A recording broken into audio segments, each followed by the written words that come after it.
Ngayon pong September 2025, isang interesting na usapan ang nabuo sa XRP community.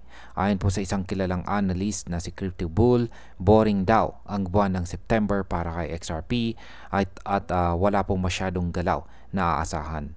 Pero sa buwan po ng October, ay dito naman daw magsisimula ang tinatawag niyang fireworks o malalaking paggalaw. Ang predicsyong ito ay nagdadagdag po ng excitement at usapan kung kailan nga ba muling sasabog ang presyo ng XRP. Kaya ayan po ang siyang ating pag-uusapan sa video na ito, pero bago po tayo magpatuloy ay pakibasa na lamang po muna ang disclaimer dito po sa ibaba ng ating screen. Ayan, bakit nga ba sinabi ng expert na boring ang September para kay XRP? Ayan, si Crypto Bull, isang kilalang crypto analyst, ay nagsabi na hindi magiging exciting ang buwan ng September para sa mga holders na XRP. Ayon po sa kanya, ang tunay na galaw ay posibleng magsimula pa sa October. Ibig sabihin ay kung may mga traders na umaasang biglang sasabog ang presyo ngayong buwan, baka kailangan nilang maghintay pa ng konti. Kaya sa market impact, ang ganito pong pahayag ay nakakaapekto ng sentiment ng mga traders. Posibleng bumaba po ang excitement sa short term at manatili sa mababang range ang presyo ng XRP. Pero dahil nakaka-establish ito ng expectations para sa October, maaari pong lumakas ang buying pressure sa mga susunod na linggo. Ngayon, ano po ba ang sinasabi ng XRP Army tungkol dito?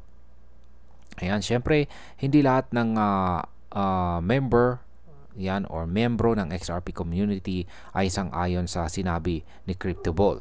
May ilan po na nagsabing hindi dapat isantabi ang buong buwan ng September dahil kahit na mahina ang galaw sa simula, posible pa ring magkaroon ng malalaking development sa kalagitnaan or dulo ng buwan. Kaya sa market impact, kapag nagkaroon po ng bagong surprise movement ngayong buwan, posible pong matrigger ang mga traders na naghintay at magdulot ng short-term pump sa presyo. Pero kung wala pong mangyari, mananatili itong tahimik at magpapatuloy po sa consolidation. Ngayon ay totoo ba na paulit-ulit na lang ang mga prediction kay XRP? May ilang investors na naglabas po ng kanilang frustrations. Sabi nila taon-taon na may naririnig silang prediction na sasabog sa XRP pero madalas ay matagal bago mangyari. Kilala po si XRP sa kanyang matagal na consolidation periods pero noong huling bahagi po ng taong 2024 at umpisa ng taong 2025 ay nagkaroon siya ng 500% na surge. Kaya kahit nakakainip po ang paghihintay, nakikita pa rin ng marami na sulit kapag dumating ang breakout. Kaya sa market impact, ang ganitong track record ay nagpapakita po na habang boring ang consolidation, kapag dumating naman po ang breakout kay XRP, madalas ay malakas at biglaan ito. Ito ang dahilan kung bakit marami pa ring holders ang hindi bumibitaw. Ngayon ay may mga specific dates ba na dapat nating bantayan ngayong buwan ng September? Ayan.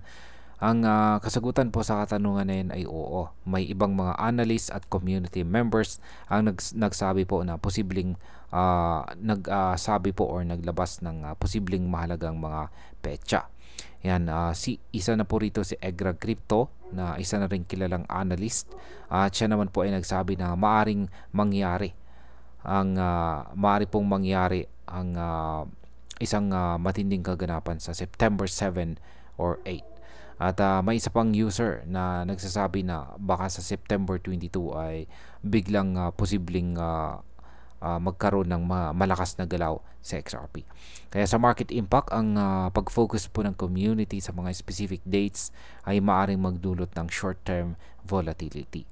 Kapag walang nangyari po sa mga araw na yon, ay pwede pong mawalan ng tiwala ang iba at magbenta.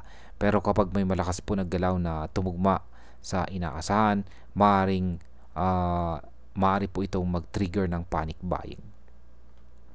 Paano naman po makakaapekto ang external factors tulad po ng interest rates? Yan, bukod po sa mga prediction ng analyst, may mga malaking bagay na pwede pong makaapekto kay XRP. At yan po ay ang interest rate decision ng US Federal Reserve ngayong September 17.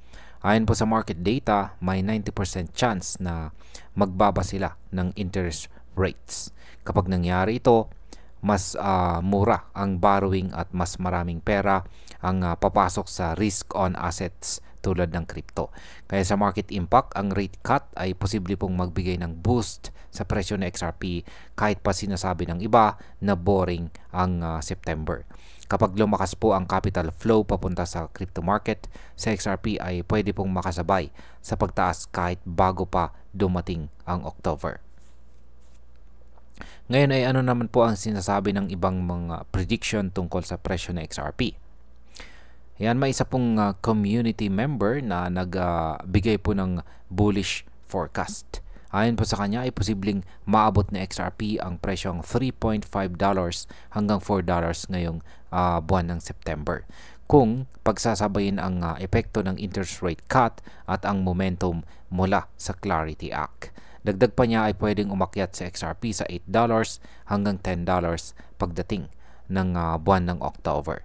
Kaya sa market impact, kapag nagkatotoo po ang ganitong prediction, hindi lang ito magbibigay ng malakas na prediction kay XRP, kundi posibleng magbukas din ito ng bagong wave ng retail at saka institutional investors na matagal nang naghihintay ng klarong rally.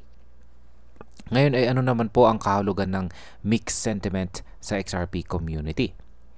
Ayan, ngayon ay hati po ang XRP Army. May naniniwala na boring talaga ang September. May umaasa naman na may galaw sa ilang specific dates. At may ilan din na bullish agad hanggang October. Ang lahat ng ito ay nagpapakita na mataas po ang level ng uncertainty. Kaya sa market impact, kapag mataas po ang uncertainty, tumataas din ang volatility. Maaring bigla na lang magbago ang direksyon ng presyo, depende po sa news at saka macro factors. Kaya ang pinakamalagang bagay para sa mga traders ay maging handa sa parehong scenarios. At yan po ay ang breakout pataas or tuloy-tuloy na consolidation. At yan, bilang panghuli, para po sa akin, interesting po ang kombinasyon ng mga prediction at macro factors. Totoo na si XRP ay may history ng matagal na consolidation bago ang malalakas na galaw. Kaya hindi ako magugulat kung tahimik ang buwan ng September. Pero hindi rin natin dapat maliitin ang epekto ng rate cut ng Federal Reserve at mga posibleng announcement tulad po ng Clarity Act. Kung magiging bullish po ang market conditions, posibleng mas maagang magsimula ang galaw ng XRP kaysa October. Kaya ang pinaka-practical po na approach ngayon ay ang maghintay ng confirmation sa chart bago po tayo pumasok sa malalaking trades. Kaya sa kabuuan, si XRP po ay nananatiling isa sa pinaka-inaabangang crypto dahil sa kanyang potensyal sa global payments at saka regulatory clarity. Kaya kahit boring man ang September, maaring biglang magbago ang eksena at simulan ang matagal ng inaabangang fireworks. At ayan, hanggang dito na lamang po tayo sa video na ito mga ka-crypto. Marami pong salamat sa panonood. Ingat po tayo lagi at God bless po sa ating lahat.